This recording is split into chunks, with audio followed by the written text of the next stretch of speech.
Just like that. Back here again. I was gone for a couple days. Had some bad luck. Darn it. Super bad luck. Well, what I consider bad luck anyway. I went to one of my favorite hunting spots. The place is getting shredded up pretty good. Found a bunch of real cool videos of bucks. Then, make a long story short, I was basically 20 meters, not even, from a big old past his prime buck. Easy chip shot, and the broadhead failed, and one of the blades was sticking out to the side. Anyways, there's a lot of non-hunters here. The arrowhead made the arrow corkscrew like this and miss him. Then again, I'm looking at my arrows like, what's going on? And these blades are supposed to stay tight to the arrow in the shop. One was sticking out 90 degrees. I'm like, what the hell? I'm trying to make this thing go straight. And the way it's supposed to look. And then a shot hit him. And then all of a sudden a huge blizzard came in and dumped on me. Got dark instantly. Big timber, huge hike up the mountain. And then I didn't sleep at all. And I went the next morning early and I searched for, I don't know, 5 or 6 hours. Up and down the mountain 5 times. My legs are killing me. And the only place I found blood was about 600 yards straight down the mountain in one spot. And he was fine. No beds, didn't lay down, and just kept on going. And then he got out of the snow, and then he crossed a raging creek in the timber, and that's all she wrote. Lost him. Oh, the pain! Sucks. So here I am back at home. Anyway, I'll put a video of this trip on my How to Hunt channel, I believe, after this. Now, moving along, here's my update. There's my update. We're going to get some voices heard, and also, I know a lot of people have figured it out, watching and listening to the things I share. There was, without a doubt, I am on a bit of a spiritual journey, without a doubt. Have been for some time. And I'm digging, I'm learning, I'm listening to everybody, and that's the key, is to listen to everybody. And the only reason I'm there is because of this topic, about seeing something that's not supposed to be real, and going from there. And I'm telling you, if you look into this topic of these other people, if you're slapped in the face with the reality of it, without asking, nobody asked for it, but if you really, truly are looking for the answers, and you don't end up on some sort of what could be considered a spiritual journey, you're probably not listening to anybody. And you don't want to listen to some people when it comes to the truth, because it's going to reveal a lot more to you that you possibly don't even have it in you, that you want to tackle it or acknowledge what else is going on at all costs. And that's going to keep you from going anywhere. Who's going to benefit from that? Well, probably the people that make an absolute killing from studying Bigfoot, dermal ridges, and mid-tarsal breaks, and going to conferences. Those people will benefit from your ass big time, because that's where they want you. They want you to stay focused on some absolutely useless items and just stay there and go in circles with them. And you gotta admit, the majority of you guys out there, you gotta admit that is clear what's been going on. You gotta admit by now, right? If you are looking into the answers, look for truth, you will never be able to absolutely stay focused on these one beings. It's impossible. Anyway, on that note, I'll show you guys somebody I listen to currently a few times. Every time I travel, I put on something or somebody to listen to. Listen to their knowledge, listen to what they got to say, and I do it as much as I can. I do it when I wake up in the middle of the night. Oh, I can't sleep, I'll find something. Looks like it might have some interest to me, I'll throw it down and listen. And I rarely listen to, well, I seem to just follow my gut. My gut leads me where to go, who to listen to. Some people, who knows how many emails I get a day. Steve, you gotta listen to this, you gotta watch this. Thousands. And I appreciate it. I'm just saying, it's impossible for me to follow everybody's lead. So my main leader is my gut. My number one leader. But that being said, let me pull up. Who's this guy? Let's see. And if any of you have any history of, not this dude. It's this dude. Hold on a minute. What's this? Oh no, leave me alone.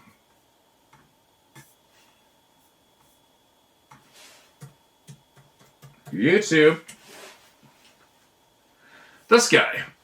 Now, this podcast I've listened to a handful of times. Sometimes I'll get people on there that I think might be interesting for me to listen to. What do you think a mental declutter could do for you? Now, where's this guy's name? Damn it, sorry, guys. Where's the Darius J. Right. Dude, we keep our mental tasks. You get past the old advertisement, you can see his face anyway. This guy. Oops, what the hell? Oh, the advertisements, right? Just give me a second.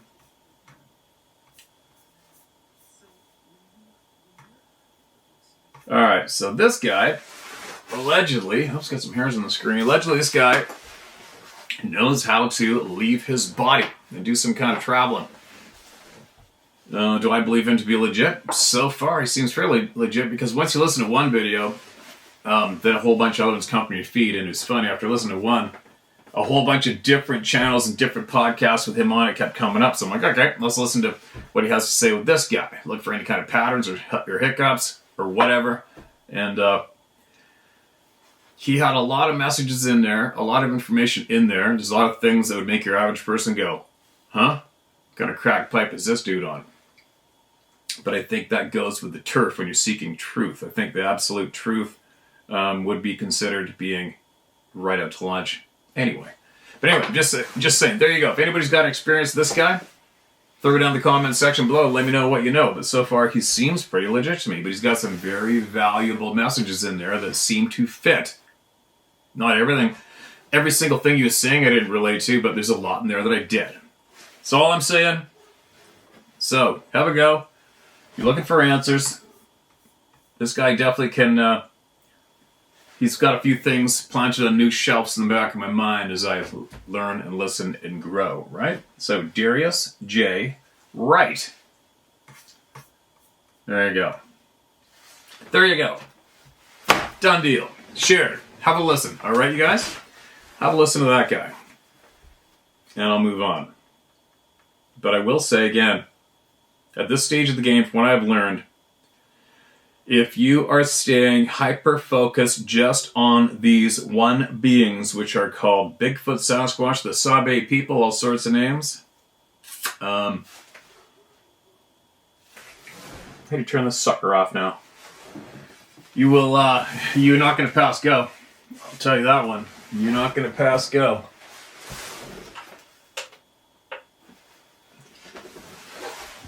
You're not going to pass go when it comes to the knowledge ladder. You're going to go up a couple rungs and you're going to stay right there if you stay hyper-focused just on these forest people that we predominantly talk about.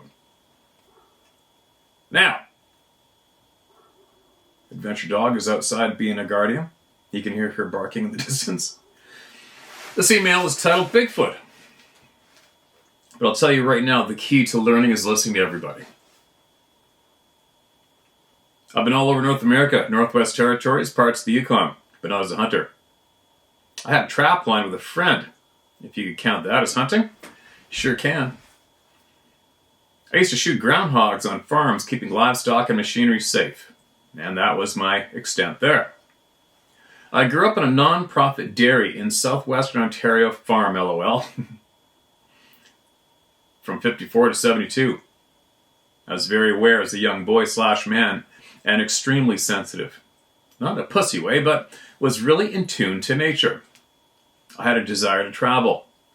I worked in the bush, had lots of different types of trucking experiences, and saw a lot of things. Things that others completely missed. You know, the ones that did not know why you ought to close a gate in the country. The picture in the attachment was one of my first jobs trucking with Class 1 coast-to-coast trucking when freight lining was built in Burnaby.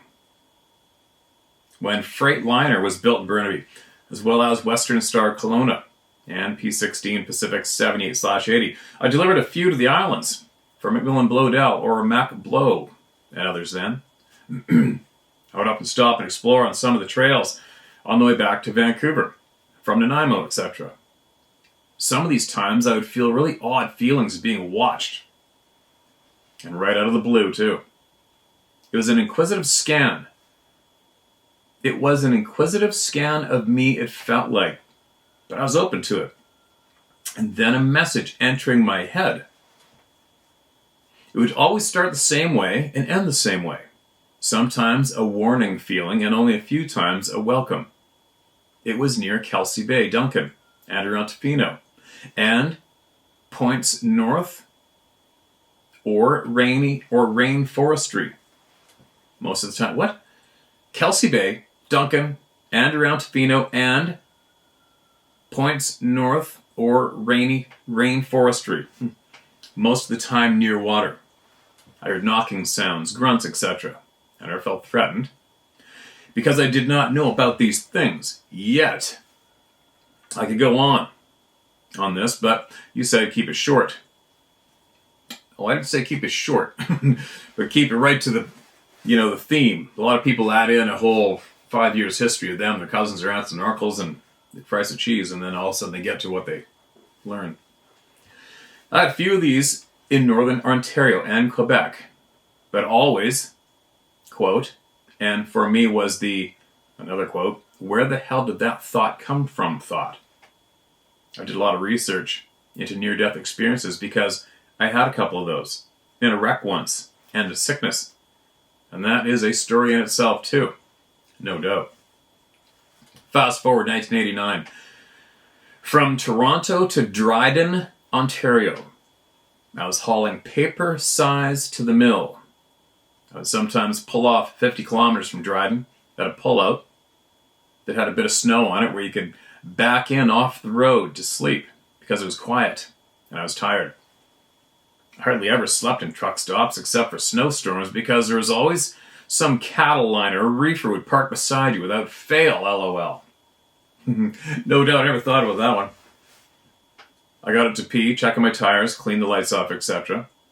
I got to the back of the trailer, a tanker, and cleaned off all the snow off the lights, even brushed off the cluster above. Then that thought popped into my head. The difference was, it was intense. But I was tired and waved it off. Finished the tires, cleaned the mirrors. I was about to go back in the cab, and at first I thought, oh, just effing great, a moose. His antlers would crease the stainless, thin outer skin of the trailer, but not a moose. Its shadow was 8 foot plus up the back of the trailer, and now my clean lights illuminated its size. At first your logic gives you an escape route from panic, like a shadow of lights off a trailer coming up the road, making everything seem large. Nope. I do not see color of this shadow, but a sideways picture of not a moose. You know what a moose is? Well, trying not to hit them on the road at a full frontal, holy shit view. There's a split second of calm, and then panic, or time being still, in the moment of, should I stay, should I go, a nanosecond. I jumped in the truck, and off came the brakes, and I was out of there. Thank God the power divider was still engaged. That much adrenaline made it hard for me to sleep for 73 hours in total. And then I slept at the Husky in Dryden after unloading and reloading. I spoke to nobody. Looking back now, I never felt threatened, just dumbfounded and then panicked. And not had it happen again since. It did not stop me from hiking or exploring. And from 1989 to just last year, 2018, I had not thought about it until I heard Les Stroud talk about the same effing thing. He sensed a communication in the woods. I saw that video, Les, and it looked real to me. Thankfully, it scared him too. So now you, Dave, Dr. Stephen Greer, and now you talk about this. The good thing is it does not scare me to look at this again. I'm not religious. Thank God for that, lol. I'm not a follower or a leader. I just love life. You are right. There's a lot of shit going on out there, and it is clearly being withheld from us. Thank you for doing this. Cheers, Bill Kelly. And there's a photo of him piggybacking a bunch of frickin' rigs down the highway. That'd be crazy skill, wouldn't it? You're like, okay, here we go. Hold on. And there you go. Another hauler. Seeing some crazy ass truth. Appreciate that. Appreciate you sending that, man. Appreciate you sending that in. Welcome to the club, right? Welcome to the club. Who's next? Oops, mark this as red. My Sasquatch experience and an offer. All right. Excuse me. Dear Steve, my name is Layla, or Leela, Celestine Simmons. Celestine Simmons. First, I want to say I love your approach and your YouTube channel. And second, if you're ever in need of assistance with organizing, planning, etc., I'd be honored to volunteer my services. I was an office administrator for many years for a prominent cardiologist who traveled the world teaching. My husband is a psychiatrist, and I managed his practice for many, many years as well. I've organized and coordinated many symposia locally and abroad, and I would be more than qualified in any endeavor you choose. That being said, let me get to my experience. Thank you for that kind, generous offer. My encounter happened around 1972. I was around the age of 3 or 4. Our home at the time was in Rose City, Texas. My mother and I were walking home down a dirt road at night. The area back then was covered in thick woods on both sides, and there were absolutely no streetlights. We had just left my grandfather's home, which was down a ways from where we lived. And this is what I remember. As we were walking way up in the treetops and to our right, we began to hear branches snapping and breaking as well as the rustling of leaves. The sounds following us as we walked. My mother gripping my hand so tightly it was beginning to hurt, trying to remain calm and not run. I want to tell her she's hurting my hand, but when I look up, she's stiff with fear. This in itself scares me enough that I forget the pain. I come from a long line of tough women, and she was as tough as they come. At this moment, she tells me, Celeste, no matter what happens, if I tell you to run, then you run as fast as you can, and don't stop until you reach the front door and get inside the house. That's scary, kid. At this point, what was following us jumped out of the tree and onto the ground. Ooh. I know this because I heard it and felt the vibration of it through my feet. I knew it must be incredibly large, which was confusing me because I didn't understand what could possibly be up in the trees with that kind of weight. About that time, this thing let out a scream that was so terrifying I peed on myself. It sounded like something between a woman being murdered and a lion's roar, all wrapped up in some kind of nightmare become reality. My mother was screaming, "Run, run." Of course, I started running as fast as my little legs could carry me, and during our race to escape this unknown horror, I managed to stumble and fall flat on my face. The smell of the dirt is still imprinted in my brain. I had no time to think before my mother quickly snatched me up by my left arm and in the same motion swung me to her breast, all the while continuing our frantic pace toward home. As she held me to her breast, she was screaming, crying, and begging for God to help us. The way I was being held gave me a full view of the dirt road behind us. Again, it was very dark, but I was able to see something in the ditch that ran alongside the road, crawling towards us at a fast pace. It was blacker than the darkness around us. Even at that young age, I was perceptive enough to know that the locomotion was all wrong. Oh my God, this is a frickin' nightmare. Its movements were freakish and yet smooth. It was very similar to the way a spider walks, but not exactly the same. As if its arms and legs were hinged wrong. That's what I saw. My mind was trying to make sense of what I was witnessing. I remember wondering, is that a panther? But watching it move and seeing the enormous size of it, I knew this couldn't be what it was. About this time, I see an arm stretch out and place its fist into the dirt road, and as it was pushing itself up onto two legs, I could see very long hair hanging from the forearm, kind of like an orangutan. Orangutan! It walked diagonally across the road behind us from left to right and into the woods on the other side of the road. I have no memory of what happened after that. And after this happened, my mother told us that there was a witch that lived in the woods behind our home and we were never to go back there. This event took quite a toll on me emotionally throughout my childhood. I was terrified of the dark. So much so that I would often get beat for sneaking into my parents' room as they slept, but I would face a beating rather than being alone in the dark in my room. The monster's still alive and lurking around every corner of my mind. I suffered with tics, as my mother called them, such as repeatedly counting in my head and an uncontrollable need to quickly shake my head as if I were saying no.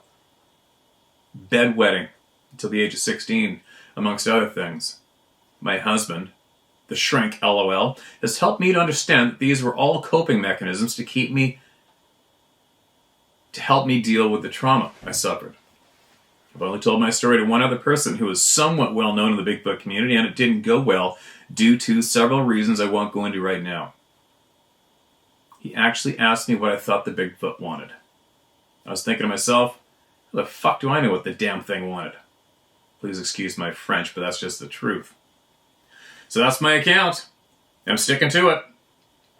If you have any questions, please don't hesitate to contact me by reply, email, or my cell. Sincerely, Celeste. Wow.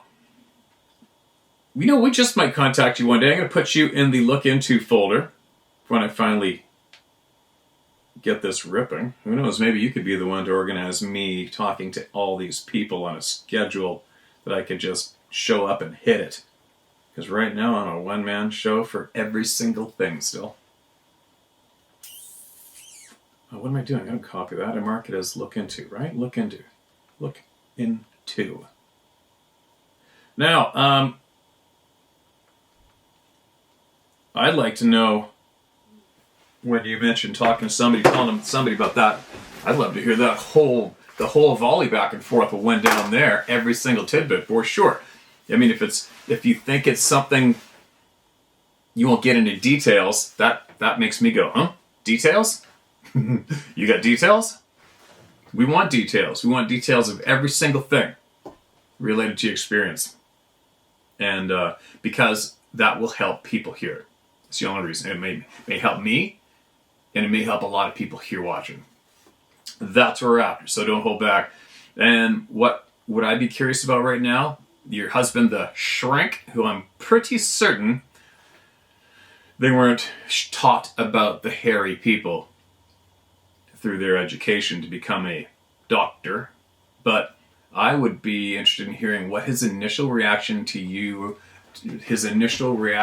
experience was. Did he go, huh? Right? I would love to hear what his initial reaction to your experience was. Did he show interest? Or did it take some time to convince him that you were legit and you didn't just have some childhood nightmare? You know what I mean? So you go on that end. Now on the other end, there you go. Another piece of my frustration for me is why? There's a lot of people here that just have the love. They got the love for the Bigfoots.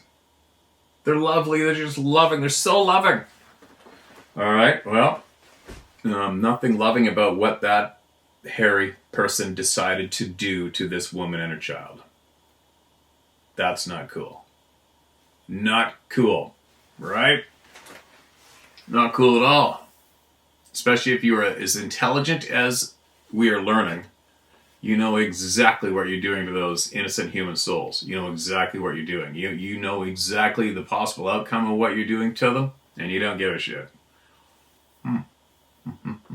Not cool, right? Why? There's a lot of, they're all full of love. They want to help humans. They're sending a message to humankind. Well, Sometimes maybe you're contacting the wrong people, right? Maybe you should be selecting some of the bad people in the world and crawling like our typical horrific movie demon being that goes up walls and across ceilings like a spider. Only in this case, they run along the ground. Maybe you could do that to some of these people that are annihilating us as annihilating our communities. Maybe you could do that to them instead. Now, rambling babbling. Absolutely appreciate you sending that in, Celeste. I very much want to hear more from you, if you would. Alright, here's another one from up north where I hunt. Another one. Why is that? Everywhere I hunt, it seems, is a freaking hot spot. Like over the top hot spot. My planting cruise experience in Chatwin. Here we go again. Chatwin, British Columbia, north of Prince George, if you want to look on the map. Southwest of Fort St. John. I had originally sent you a personal message through Messenger, but then heard through your stories on YouTube that I should use this email address. So, I've taken the same message and copied it below. I know that integrity matters to you, and that's why you are the first person I'm sharing this with. I sadly would prefer my identity not shared with anyone, as I work for the federal government. I carry a high clearance level, and I've worked in our nation's defense in the past. We are a military and RCMP family, my wife and I, and other members of our family have all served.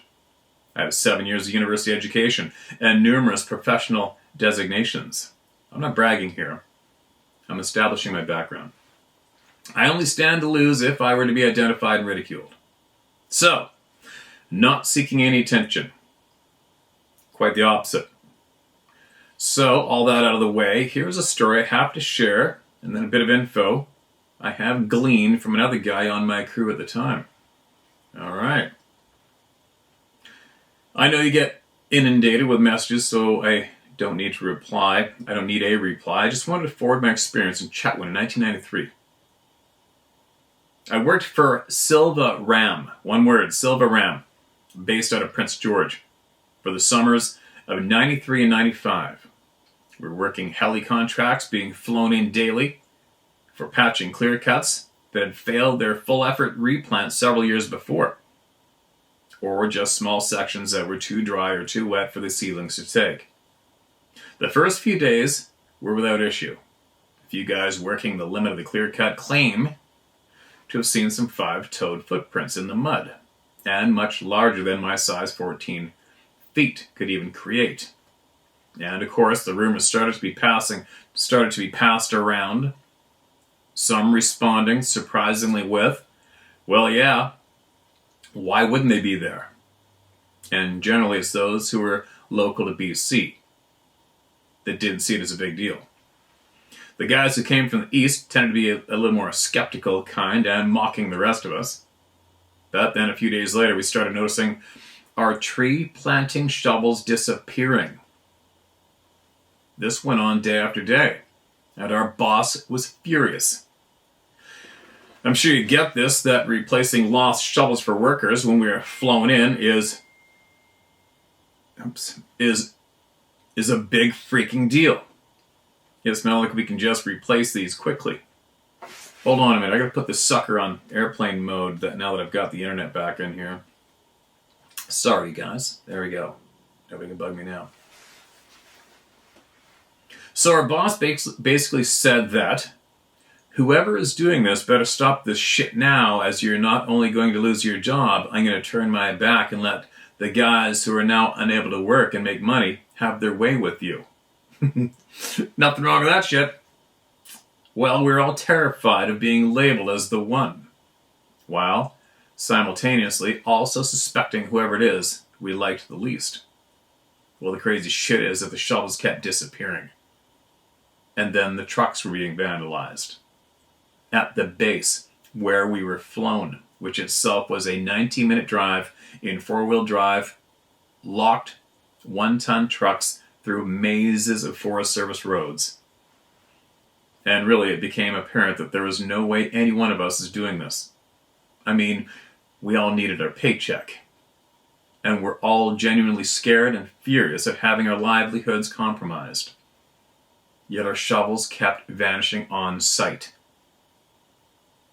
And at the base, the trucks were having large stones thrown at them, and some breaking out the windows, as in they were launched from a frickin' cannon kind of damage. Wow. Did we see anything? No. Did we hear anything? No. But I also know that no one flew their own personal helicopter in each day just to steal our shovels, and each person on my crew stayed the whole season. So it did not appear that there were any dissidents. So no, I can't say it was a Sasquatch, but then I don't know of too many other possibilities. Really. I mean, I don't know any animal that I've encountered in my 45 years in Canada that would and could steal shovels, or launch a 5-pound stone at Mach 1, so to speak. Whatever kind of being did this had dexterity, and acted with intelligence and stealth, all the while maintaining a constant presence that 50-some guys did detect. You mentioned that you were interested in reading the Bible sometime, and the brief story of the Nephilim. Well, I wanted to also share what I learned from this guy who was on our cruise back then that I have stayed friends with. He studied Jewish history at a master's level, and what he told me is, one thing that is really unique about the Jewish culture is that they have the strongest and most accurate written and oral history of any known culture. And they are the only continuously uninterrupted culture on our planet. They have spanned 4,000 years of continuously recorded history. No other race or culture can boast that. Why do I share this? I share this because not only the Bible, but the Jewish scriptures outside of the Bible themselves talk extensively about the Nephilim. These were incredibly strong beings that were around in the early years of biblical recorded history. And pertinently, there is a prophecy in the Bible that states, quote, "In the end times it will be as in the time of Noah."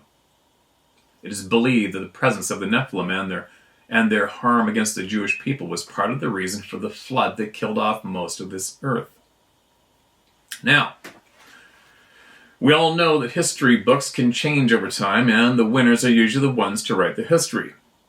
But it's worth noting the veracity of Jewish recorded history, which has even been often verified by science, and that history speaks of superhuman-like being with abilities that were beyond our own. So, do I have the answer here? No, maybe not. But I don't need to. I've not seen one of these beings face to face, but I have lived alone, and at times with a few others off the grid for nearly 5 years of my life. In BC, northern Manitoba, and central Ontario, often hundreds of miles from the nearest towns. And I can say that in addition to our Chatwin experience, I've seen tracks, I've heard calls I can't place, and viewed tree origami that just doesn't make sense given the generally accepted catalog of North American animals. Anyways, I don't want to take up more of your time. I just thought I'd share these things. If you ever had more questions, please email me. My wife and I are headed back to BC to travel and camp and head up to the Yukon next year. I can't wait. My heart is in those woods. Mine too. Thank you for being brave where the rest of us cannot. It is clear that whatever powers there are that be, they don't want this creature's presence known to the general public. And from my professional background, I can verify that the general public could not handle knowing the reality of what truly goes on day to day. You got that right, but we're going to get there, and I believe we are getting there.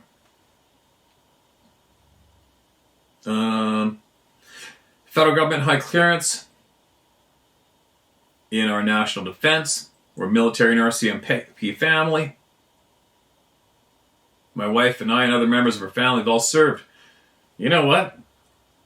Right off the bat, I would like to, all right, if I met you in person, we're sitting at a coffee table, and I knew you trusted me, and I'm not coming at you as insulting or judging, just honest question. Exactly what nation did the people get flown into Ottawa to beat up Canadian citizens? Where do they come from? That'd be my first topic that I'd probably try to bring up with you, just straight man to man. And also I'd probably ask you, how bad did it make all of yours and your family's stomachs turn to be serving the people who are annihilating the Canadian economy and society today. How does that feel? And did you guys actually back that son of a bitch? Like, I really would love to hear, because unfortunately, this is kind of off topic, but on topic, whatever, I don't give a shit. I'm really, really frustrated at the them and us when it comes to the law and the people. It's very disturbing to me. And I'd like to hear an honest reply from the people who are on that side that unfortunately predominantly considers themselves us and them, pointing at the people. You know what I mean? I'd love to hear some honest feedback on that topic. But I appreciate you coming forward. A friend of mine's dad, he had a huge tree planting business based out of Prince George, but they never talked about having grief. Interesting. Right back anytime, my man. Appreciate you sending that in. Who's next? This one's not too long.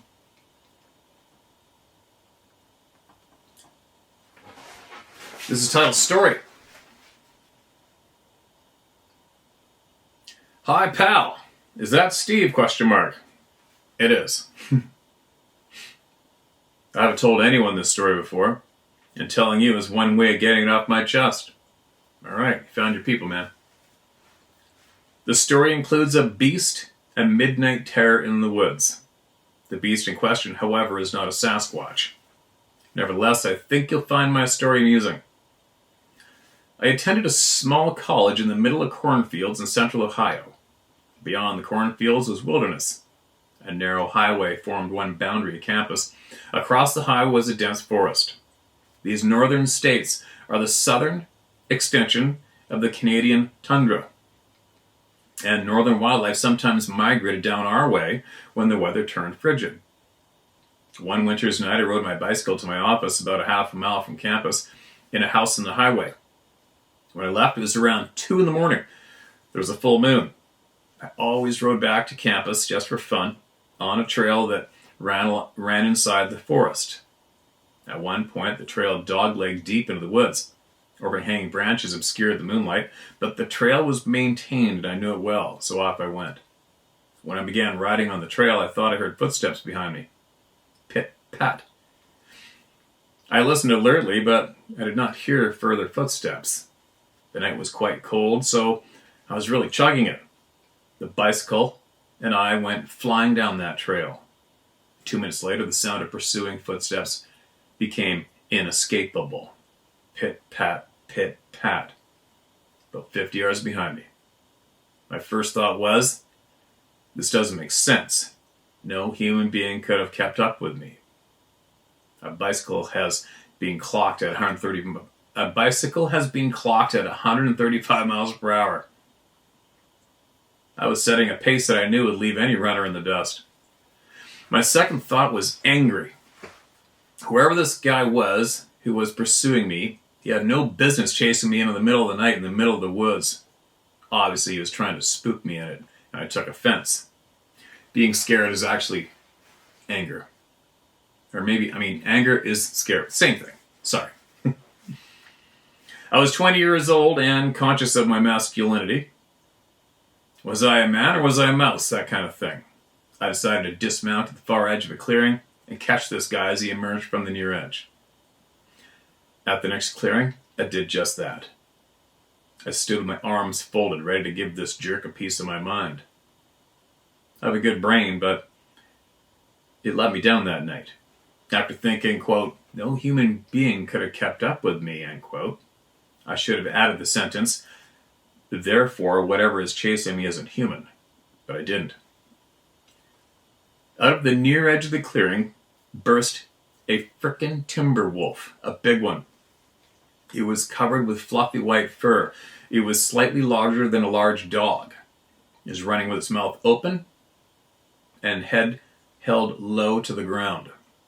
The next time I saw a jaw and teeth that was big, the next time I saw a jaw and teeth that big, punctuation. The next time I saw a jaw and teeth that big was on a Siberian tiger in northern China. It was running straight at me. I was terrified. I hopped back on that bike and pedaled furiously. I had stopped till I was across the highway and in front of my dormitory. I knew the wolf wouldn't cross the highway or come onto campus. I leaned against the dormitory door with my chest heaving and regained my composure. So that's my story. But I have a question for you. On the off chance that you have time to answer it, did that wolf really intend to make a meal of me? Or was he instead feeling frisky and merely wanted company? After all, I was an adult male and obviously in good shape. If he had attacked, he might have defeated me because he had weapons that I didn't. But I would have made him pay. A wolf cannot afford a struggle where he might get hurt every time he wants lunch. So attacking me would have been bad judgment on his part. Your opinion? Barry. You can use my name. All right, well, there's a different kind of story.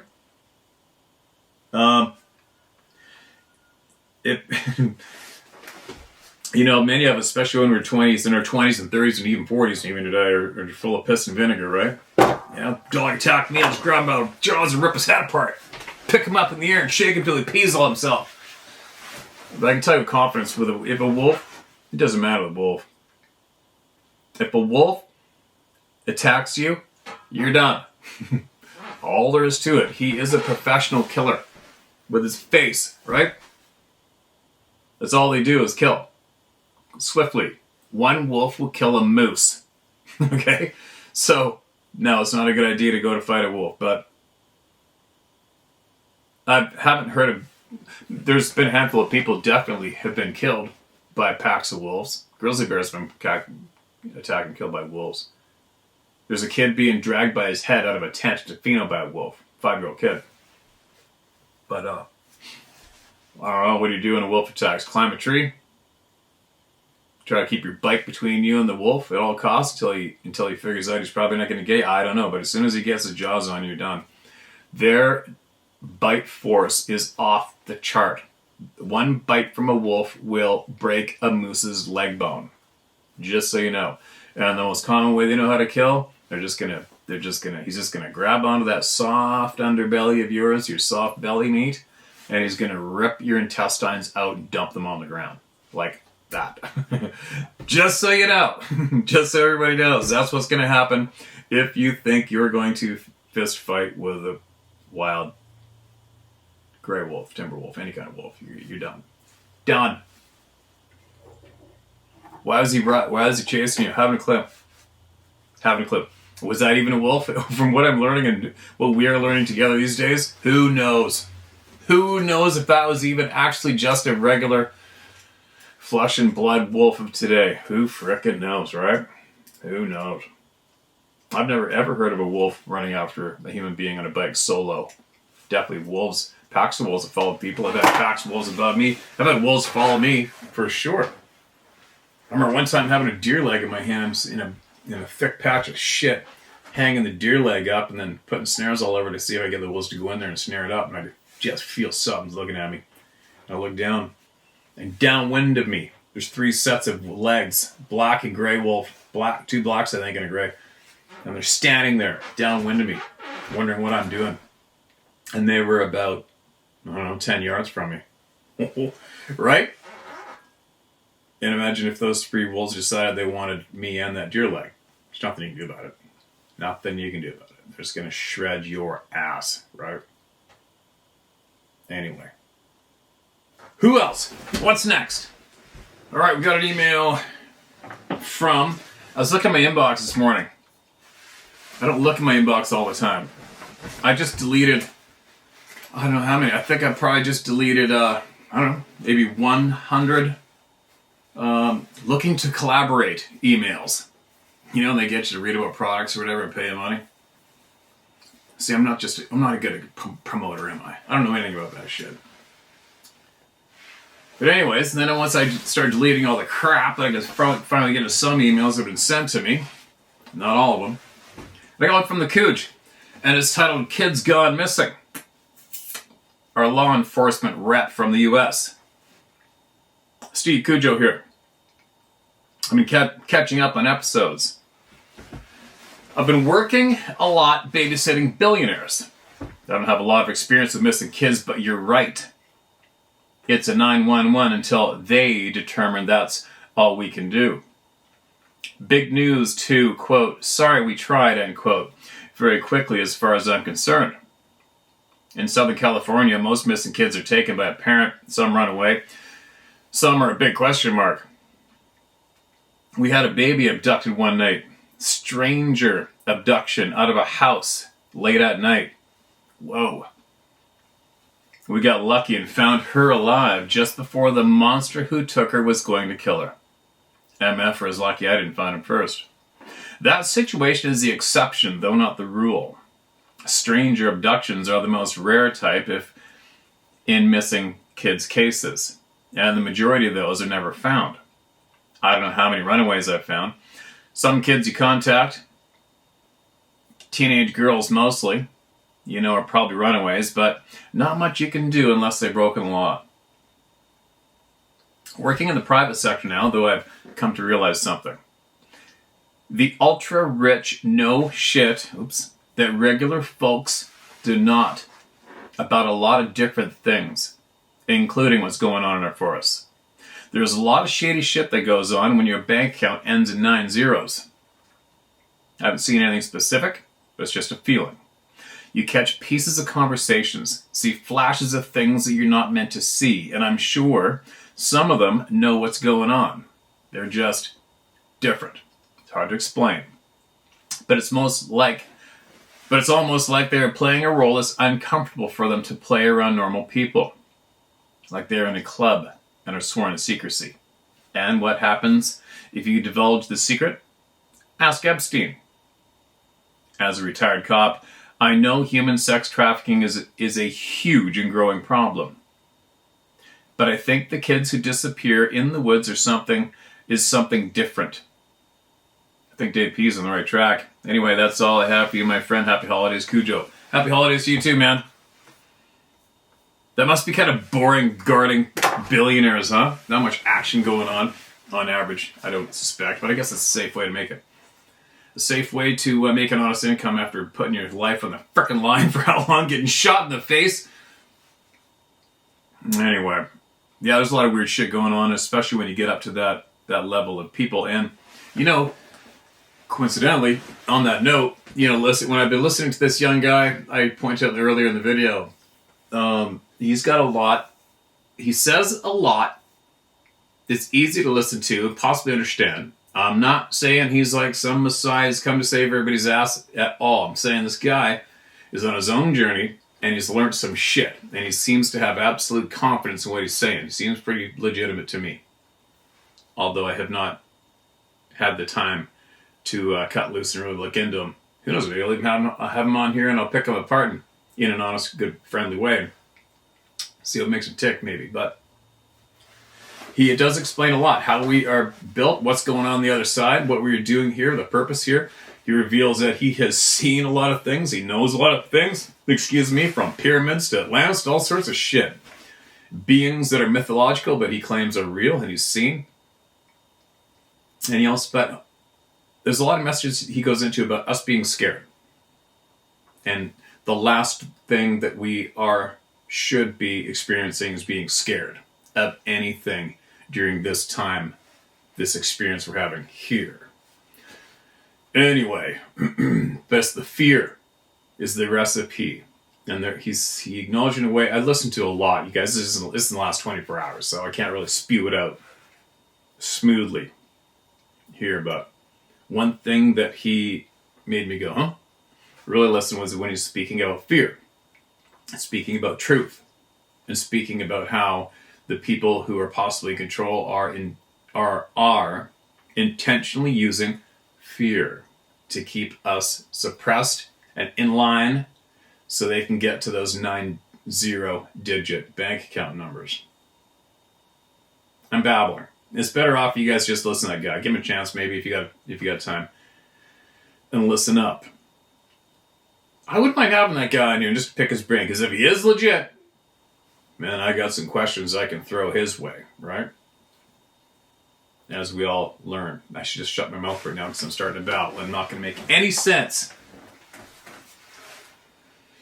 Not going to make any sense, but I can show you guys a listener who I listen to possibly when I have time. And then you'll be able to relate to how my little stupid babbles go.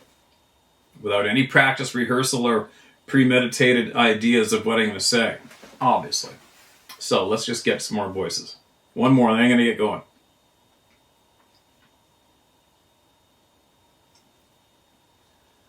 Apologies. Good afternoon, sir. I live in Miami Lakes, Florida. And one Saturday at 1 p.m., I ventured to see wildlife at the Everglades. I was walking through this trail in Collier County. And I hurt behind step. But they were heavy. I think he meant I heard behind me steps, but they were heavy. I'm 5'4" and weigh 143 pounds, and I cannot make those steps even if I wanted to. I walked until I got to the huge blue transparent water. Few typos in here. I walked until I got to the huge transparent water. The step behind stopped. Sat down, feed the birds, and brought food for the first. It was my time to relax and get away from civilization. Well, now 15 minutes came by that began to hear the steps. My dad told me that never to back up to nothing because fears can be oh, we got typos. Because fears can be smelt, I think.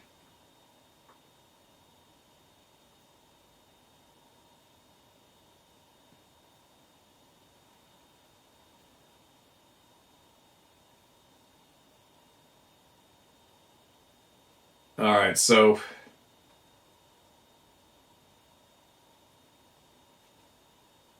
okay, there's a bunch of typos. I was just going to see if I could just read quickly through because the typos are fairly common. Sorry, you guys.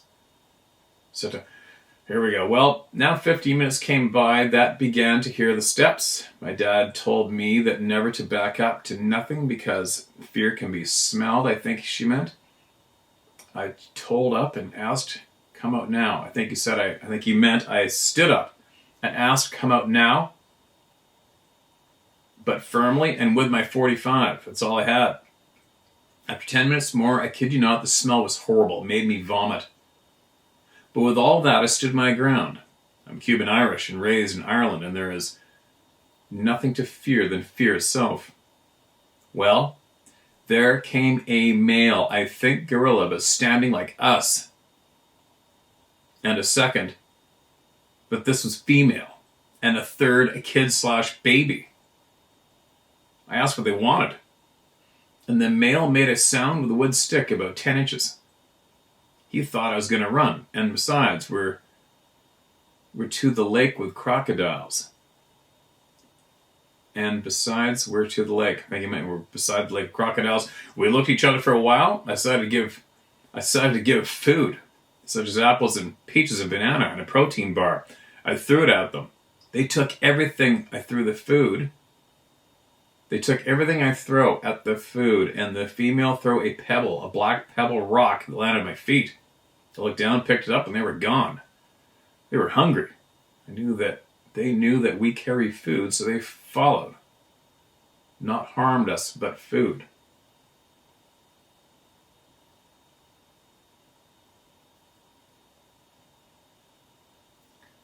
All right. With that note, oh man, there's so many typos. Okay, your psychologist wanted to know more about the Earth and its secret. If you don't get offended, I think you're a laddie. Okay. All right, I got you, sort of. I got it. So this lady went out. She's a psychologist. She went up for a hike in Florida, ran across a male, female, and an infant, and stared at each other. She was afraid. Had her 45. Threw the food she had at them. They picked it all up and left, and chucked the pebble back at her feet. There you go. Got it. Appreciate you sending that in. Don't feel embarrassed by the typos. It happens. Shit happens, right? Now, what am I doing? I gotta get on with my day. I'm behind. I got some shit to do. I'm going to possibly post up another video of my hunt experience this past couple days and put it on my How to Hunt YouTube channel. I think I'm gonna do that. I'm gonna start doing a little more. As also, I think I'm gonna do some hunt reports on there to let people know what's going on in the woods and what they should or could be doing with their current time while hunting's open. Share my story, howtohunt.com. Get your truth to me, alright? And give that guy a listen. Tell me what you think, what you know. Alright? Let me pull it up here again. I'll give him a listen today when I'm shoveling horse shit. I'm going to be shoveling horse shit for a little bit. After I'm done here, I'm going to throw on my my headphones and listen and see if there's some learning that could be done. Now, Darius, D-A-R-I-U-S, Darius J, Right. Give him a listen. And then throw down the comment section below what you think. All right? And I'll see you guys tomorrow.